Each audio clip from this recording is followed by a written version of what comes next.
preferred to go more in the counter matchups to the Aatrox, and I think that's kind of why we were seeing the Fiora. So I do expect the Azir, and it does make sense. You know, he feels comfortable in that. With Fiora banned out, I would think he might go towards a Jax or a Camille as an answer, something that has a little bit more of an ability to 5v5 than the Fiora that we saw from him in the first couple games. Yeah, and I'm curious actually to see what T1 answer with here in terms of mid lane, because we've seen Faker, he's been going to bring out the Assassins. He picked the Akali into the Azir in their first matchup. We have things like the LeBlanc, which we know Faker's famous for, or could lean back into the Victor, which we've been seeing come more and more in the recent days. But there's Oner locking in the Viego, which we've already seen him on. Honestly, I would love a Poppy here from Blaber. I mean, I think Poppy is incredibly strong. You already have 2 dash champions. You already have a fair bit of physical damage. I think it can pair very, very well. Gnar would seem like a perfectly fine answer into the Aatrox. You know, definitely not a lane counter by any means, but something that can hopefully absorb that pressure and then look to 5v5. But I do think Poppy fits really well into the C9 draft and denies a lot of the picks that we've been seeing as well. Jax was that earlier option I was talking about. Jax, Camille are things that he likes to go to. One of the things I love about both of these top laners, Zeus and Fudge, both of them only have 1 Aatrox game this entire summer. And this will be the second Jax. So you get the Poppy as well as the Jax as well. So I mean, everything as far as like I would predict for C9 going pretty according to plan.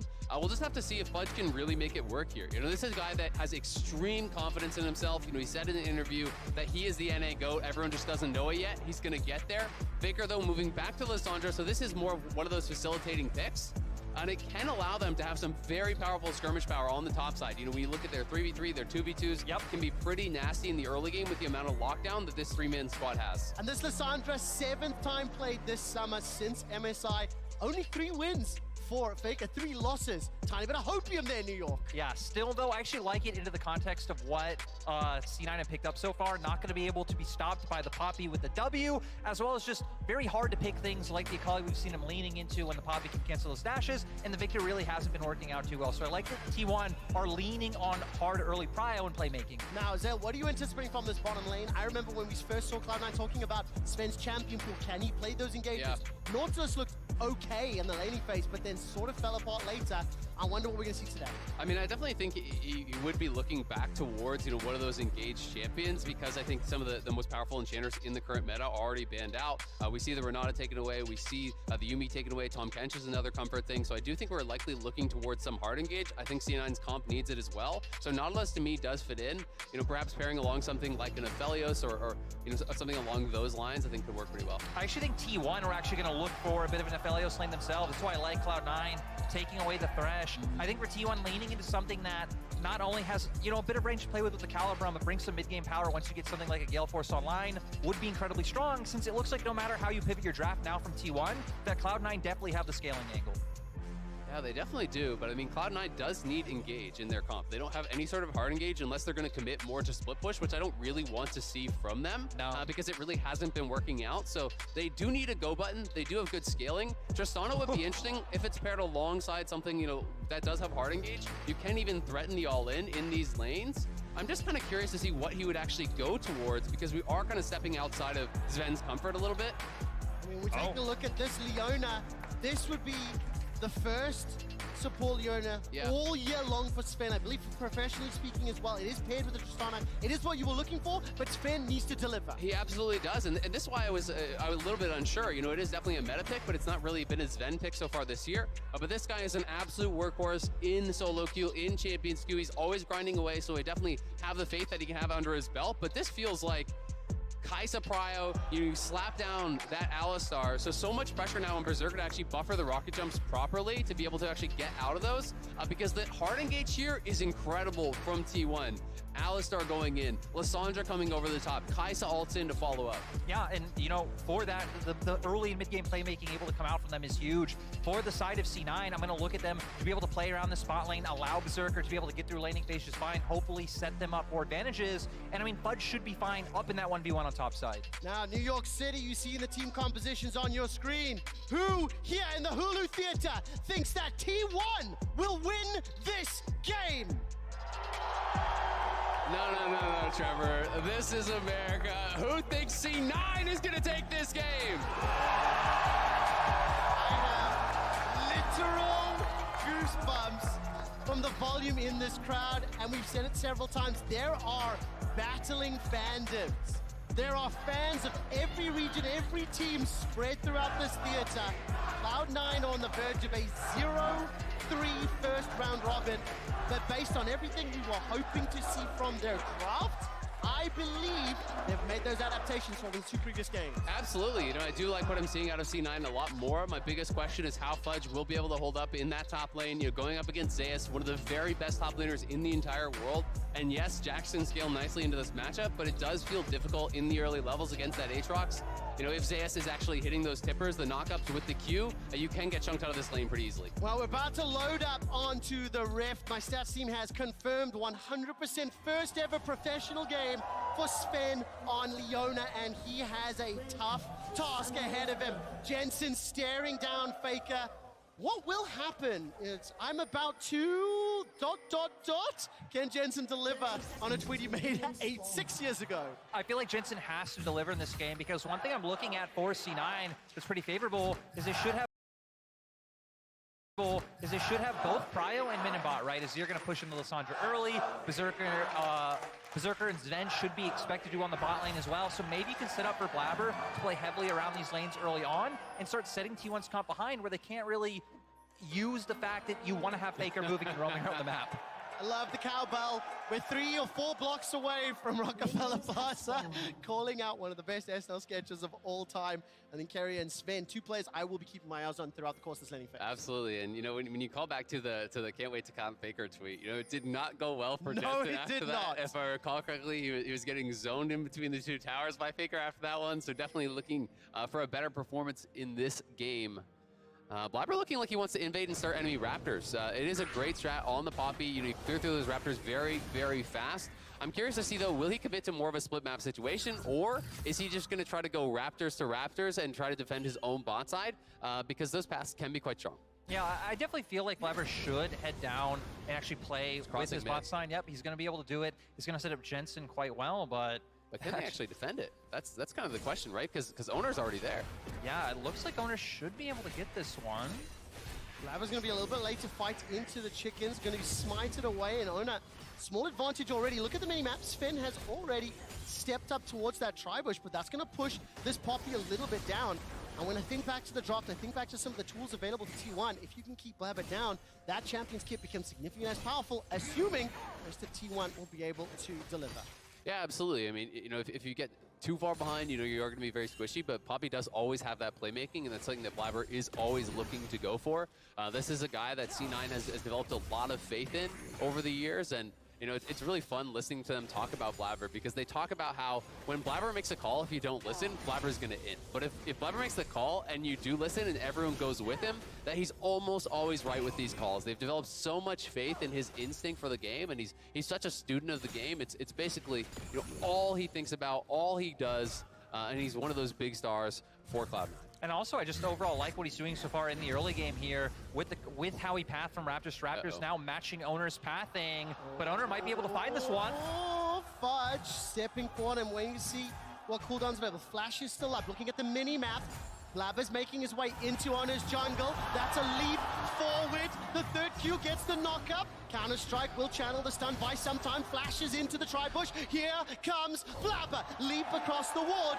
Fudge is out, but some spell blown. Successful game. Yeah, and Oner, I mean, looking for one of the plays that set T1 up for success in their season, right? All about playing around their top side. That's how they're able to beat EDG on day 1 too. But with Fudge able to get out, not able to get it. It's Grabber, baby. We're on the board. I completely forgot for a moment.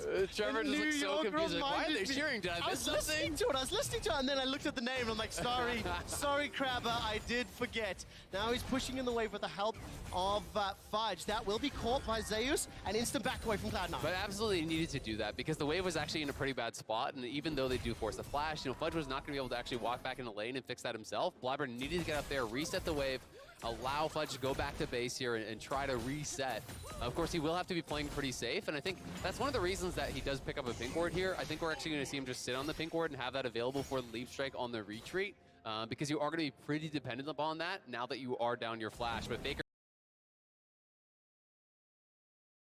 moving down towards the bot. They should know he's coming. Ooh, Faker level 5. Tomb not available to him, but no further follow-up either. No stun from that Alistar. So Zven, as well as Berserker, able to back away. Just quick scan, CS is pretty even across the board. And with the exception of that flash being blown top lane, we haven't seen anyone picking up that first advantage just yet. Yeah, still though, overall nice use of the window by Faker. Recall TP'd back to lane and it gave him that potential angle to move down towards bot side. But Oner just wants to keep invading these Raptor camp because he does have the timer, knowing when Blaber did walk up to start those and finish them himself. Blaber has no smite, so it should be Oner's as long as he's willing to actually commit that smite to it here. And I don't think we're going to see any sort of a fight over it because Faker did have the move. He just cheated into that side lane brush very nicely. And that's going to keep Blaber away from actually committing to any sort of a scrap over it. So T1, doing a good job here, but we are treated to a pretty even early game thus far. Yeah, no real significant advantages. A couple hundred gold here or there. All of the lanes thus far playing fairly reserved, I think, as you would expect based on the drafts. Yeah, absolutely. And I think for the C9 side, for once, it's not concerning, right? When you look at the drafts in the previous two games, you were really feeling C9 had to snowball the game, had to get out to a big early lead. This time around, Tristana, Jax, Azir, you're chilling. As long as you're farming evenly, you're going to be pretty happy about your state in the game.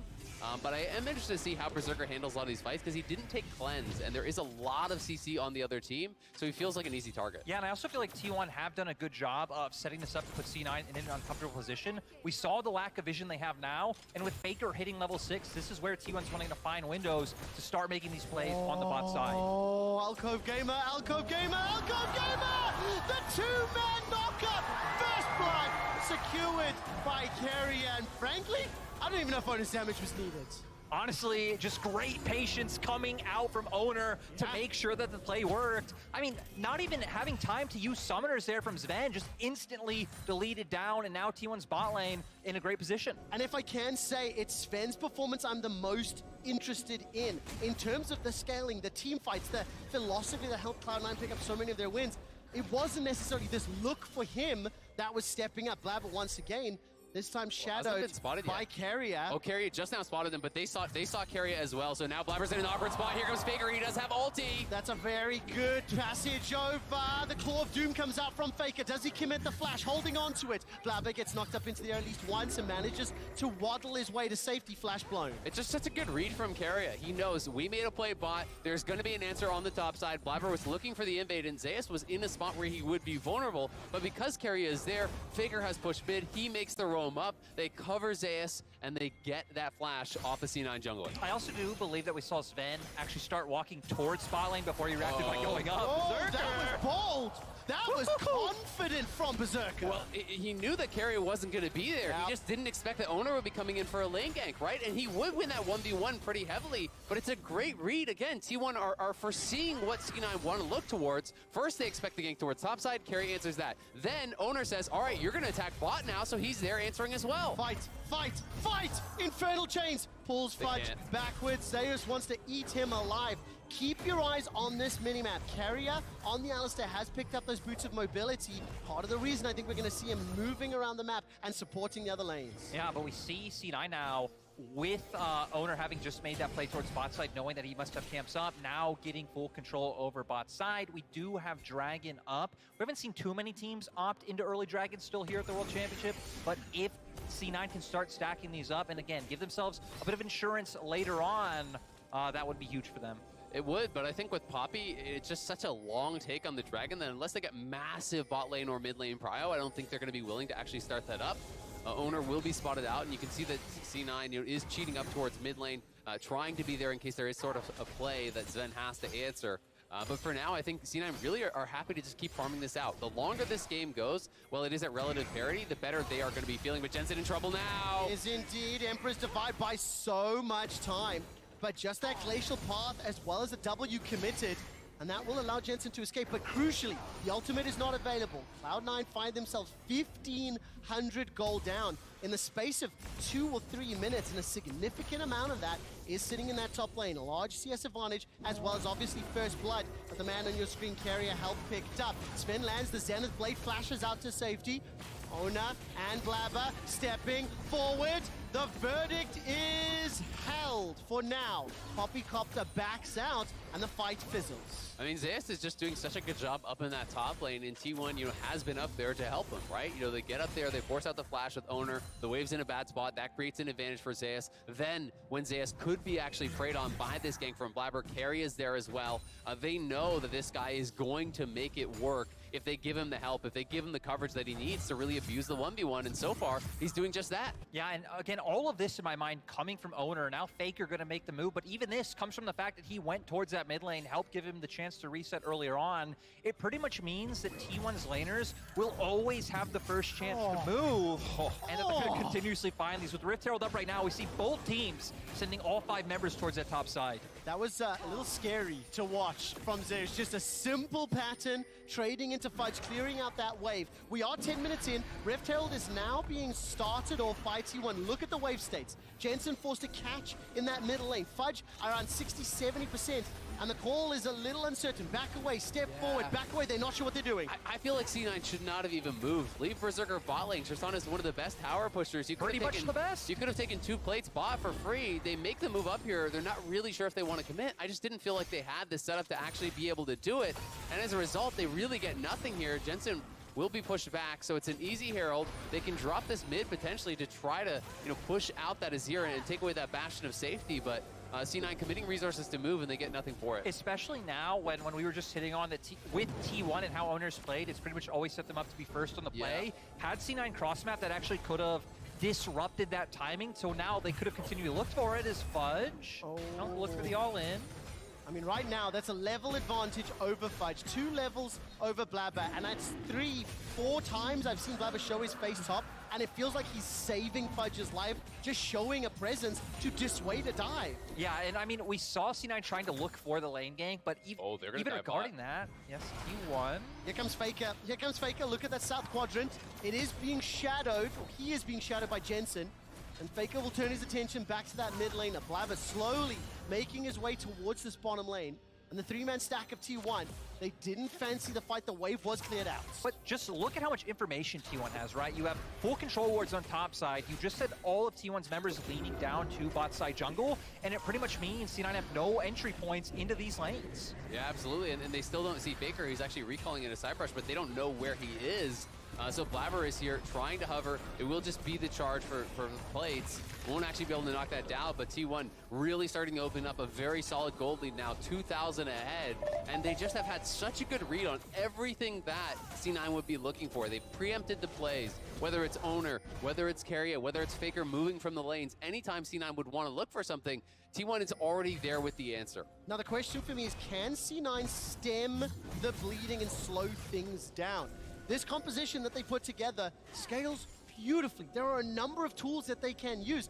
The thing is, Cloud9 have not been able to answer Oner at all. He has gone where he pleases, done what he pleases, and taken every single person's flesh pretty much across the board. Yeah, absolutely. I mean, I think the one thing going really well right now for C9 is Jensen, has incredible farm, up at 136 CS, 12 and a half or a little bit past that into the game. So he's doing very well, has the early mythic completion. Just buying him time, buying him that space. If he can really have a great team fight, they are going to have an opportunity. But Fudge is struggling in that top lane, and that's by far the biggest concern here. When you go to these carry versus carry matchups, you are skill checking these players, and Zeus is one of the hardest players in the world to do that against. I mean, definitely, right? Coming in, everyone had him in 369 as kind of the 2 top names of top laners coming into the tournament, and he has shown why so far. Still no for C9. I like what they're doing right now, to where if you at least have Zven and Blaber constantly hovering around mid lane and then matching what T1 wants to do, you can try and extend the game time as long as you aren't giving into those fights. Absolutely. The only problem is, it's only kind of like slowing them down, right? They're never actually getting anything from their moves. So Zven and Blaber are committing so much time, and you touched on this earlier, Trevor, you're committing a lot of time to only save your top laner for a second. And then as soon as they back away, Zeus is bullying Fudge again, right? And that's the biggest issue here. Keria is playing on the side. Berserker knows they could be around, so he's going to back it up, and that means first tower very likely going the way of T1. And Azael, I love the proactivity of T1. It has been led by Oner's jungle invades time and time again for 12 minutes. Tower first blood secured now at 14 minutes. The gold lead over 3,000. there's been a Mythics advantage on the side of T1 for a while, but it does feel to me like their focus around slowing Blaber down in the early stages, invading the jungle, pulling them behind, and look at this itemization difference.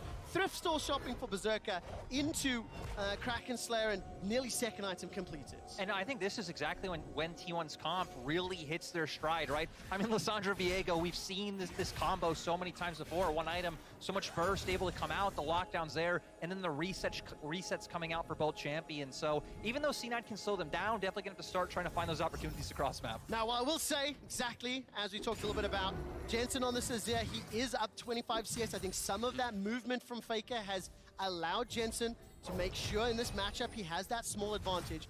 But this also puts a lot of pressure on C9's mid laner. Those Emperor's divides have to be crucial. Get rid of either Aatrox or Viego. Buy time to focus down the Lissandra or the Kaisa, because don't forget how easy it is to start fights, and Fudge is going to get destroyed. His heart is broken. The second kill for T1, and it lands in the hands of Oner. And it just keeps going to show how well Oner is doing so far in this matchup. He really has been the standout, bringing T1 this victory. Now they're going to get another turret down. Gold lead extends even further. 5K in 15 minutes. I mean, it's all out of control now. They've got to find some sort of a pick. We'll see if they can find Zeus here. The recall just finished. The solar flare missed. The pin against the wall. Zeus is going to flash for safety, and Berserker gets the kill. The LCS and Cloud9 get one, but maybe at the cost of 1.5 or 2 turrets. Yeah, it's at the cost of so much more. You know, you rotate your 5 members top to get a pick, but you're losing the mid tower. You're losing the bot tier 2, or at least it's getting very, very low. And this top gap has just become an absolute canyon. C9 are having to spend so many resources trying to keep Fudge in the game, but honestly, it's costing them the rest of the map, because every time they send people up there to try to help out Fudge, they're losing their jungle camps on bot side. They're losing towers everywhere else. And it's becoming a very, very difficult game to see Cloud9 clawing their way back into. And sadly, it goes to what we set up coming out of draft, right? The fact that Fudge has leaned heavily on things like the Fiora in the previous 2 games, now playing the Jax. Honestly, maybe looking forward for C9, especially when you are in a group with people like Zeus coming in. You're going to have to lean on some weak side top laners and try and make it through these laning phases. I mean, talking a little bit about the group, T1, Cloud9, Fnatic, they've got so much history. I mean, throw ETG in as well. At all time, Cloud9 have played T1 4 times previously. They are 0-4 against the organization. This is the 5th time they are facing off. And this is a incredibly precarious position. Now, obviously, the game has been dictated and controlled by T1 significantly. We are playing for Cloud Rift right now. And for Cloud9, again, the same thing we said 10 minutes ago remains true. You need to slow down the pace of the game. Stop letting them get ahead. A second teleport's being channeled. Faker's making his way in. Blaber and Zven about to arrive. So far, 2 for 2. The Ring of Frost may cost Faker his life. He goes golden. Gumayusi is going to be backed up by Keria. The Killer Instinct. That's 1. That's 2. Jensen pump for a triple. Guma gets a quadra. And we see Guma popping off. Faker able to buy so much time. They were able to pick up the Rift Herald as well. They're barreling down the bot lane. Zeus is also pushing in topside. They have everything. Costa curses do not exist. T1 just obliterated that fight. And that's about all she wrote, it feels like, for this one. T1 erased Cloud9 off the map. C9 really pushing, trying to find a play in the side lane. They can feel this game slipping away from them. But T1 was more than ready for the play. They have the extra man, and they punish Cloud9 tremendously. Is that sort of an unforced error? Chasing us a little, feeling so much pressure, feeling so far behind, that Cloud9 threw everything out and unfortunately got countered. I mean, it's definitely tough, right? You know, and it is an unforced error in the way that it's not as though T1 boxed them into this, but you can say T1 have put so much pressure on the map and have been really grinding them down, and that is what created that feeling of desperation. T1 has answered every play. T1 is playing the map better. T1 is playing the lanes better. And that is what really felt like it boxed Cloud9 into this situation where they feel like they've got to be desperate. They really do. Of course, Faker teleporting in for a brief moment. I thought he was in trouble. Zeus about to solo Jensen. Emperor's Divide buys some time, enough for Oner to arrive. No flash available. Sand Soldiers doing work, and Zeus does not give a damn. The help of Oner sets that one up. I just briefly want to highlight, this is Faker's 100th game at the World Championship. Do you know how many he's won out of the 99 before? 71 of them. I was gonna say, not too surprising for one of the most dominant player in League of Legends history. I mean, it's just so incredible. To put that into context, that's like almost 3/4 of his games against the absolute best players in the world. Is truly astounding, and to do it for as long as he has is amazing. Desperation time for Cloud9. They do find him knocking the wall, but Faker still has ult, he has flash, he has exhaust, he's in no trouble. Self-casted, glacial path over. And the man has ice in his veins, as everyone knows. Looking to make it a 70-second win. It's 8,000 gold up, 2 dragons, 5 towers to 0. And Cloud9 are being bullied and pushed around the map.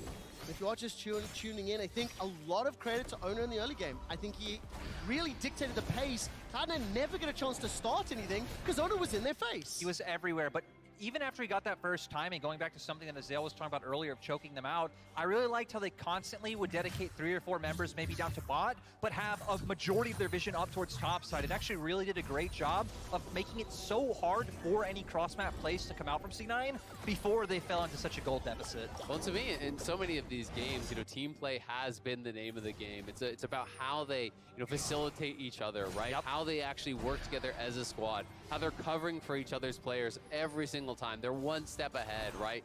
Keria reading and covering the gank on top. And then Oner knowing Keria needs coverage on bot for Gumayusi, so he's already there as soon as Berserker tries to go aggressive. And T1 has just done such a great job, and now 20 minutes in, they're just starting the Baron. They want to get this one over with. Oh man, this is going so low. This is done. This is finished. They're going to finally burst it out, and C9 never get a chance to engage. The Solar Flare was held. They're down nearly 10. They are down 10,000 gold.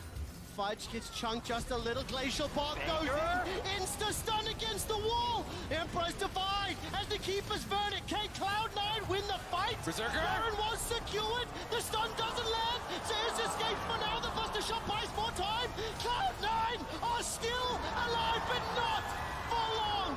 Not enough. And they were smacked by T1's wallets. Look at the health bars from T1 dancing in and out of the fight so incredibly well. Berserker could never get the reset. The T1 team fighting just incredible. Nearly a 12,000 gold. What?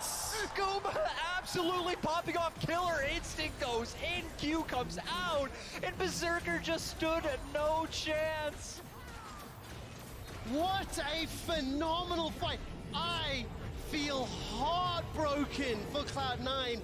They pushed and held the line, and every skill shot hit, but they are so far behind in the stats game, it ultimately didn't matter. Yeah, they just don't have enough gold to really hammer it through. I do think the fight is played out pretty well here. Berserker was free-firing for most of it, but he's just so far behind that he can't actually finish anyone off. Zeus getting so much health healing there, not quite burst down. Jensen on the side getting taken out by Gumayusi, and Berserker, he gets Oner very low, but then he gets a reset. Faker is living with no health. Keria is living with no health. They just can't quite finish off the T1 players to turn it around, and we're back to live, and we're back to watching C9 die again. Now C9, I mean, just now really feels like nails kind of going into the coffin. Gold lead just too big. They're already buried. The coffin's sealed up. Cloud9, I can tell you one thing. T1 took EDG down in 22 minutes and 50 seconds. So you've lasted longer than EDG, but not by much. T1 is pushing into the base as the Glacial Path is followed up. The Tomb is available, waiting for a target. T1 have got an inhibitor in the top lane, a turret in the middle lane, a turret in the bottom lane. A second inhibitor is falling, and this team looks unstoppable right now. T1 just winning everywhere across the map. The team play has been immaculate. They have all the super minions now baroned up, and C9 not going to be able to prevent this push. No, they're not. The Poppycopter's charging and held. A few more seconds are needed. A stun against the wall for Keria, and he taxis via Fudge to the Nexus turret. Faker still has that ultimate available to him. Baron, empowered super minions pouring into the base. All 3 inhibitors secured. The Solar Flare sidestepped by Guma. And T1 waltz out of the base, take 3 inhibs, 4 turrets, and explain nothing as they escape. Well, C9 are down 15,000 gold, but bright side, there's going to be a lot of super minions to farm up, you know? Maybe potentially going to see Berserker actually get to bind Infinity Edge this game, maybe. Yeah, I think T1 just about have this one wrapped up. C9 again trying to look for picks. It's all they really can do. We'll see if they can get Oner down. Let's find out. Not just yet. The watch is stopped. The timer is started, and Berserker still can't do it. He can't get Oner. Uma's turning his attention now towards Zven with the backup of Faker, and Oner's going to continue to chase forward. Zven will get melted. Berserker's going to hop over the wall and get chased down by the killer instinct of Gumayusi, and now Fudge. Oh, he wants the penta! He's going for it. The pentakill. Guma's chasing. He's hunting. Where's the missiles? That's a leap forward. Vision is spotted. Blast cone over the wall. Keria, you monster! Keria able to stop Fudge. They're still going for it. Captain Rain. Look at the super views of the Nexus. Fudge is going to escape for now. The Winions take down Cloud9. T1 able to show such an immaculate bounce back after losing to Fnatic yesterday. Again, the team play was on point. Oner especially completely dominating the map in the early game. 72 and 28. That is the win-loss record of Faker at the World Championship. 0-5 Cloud9 against T1. And despite the improvements, adaptations, changes to draft, ultimately T1's early game, and I think Oner really stepping up. I think Oner was incredible, but to me it was even more about Zeus and how good this guy was in the 1v1. Oner, Keria were able to enable him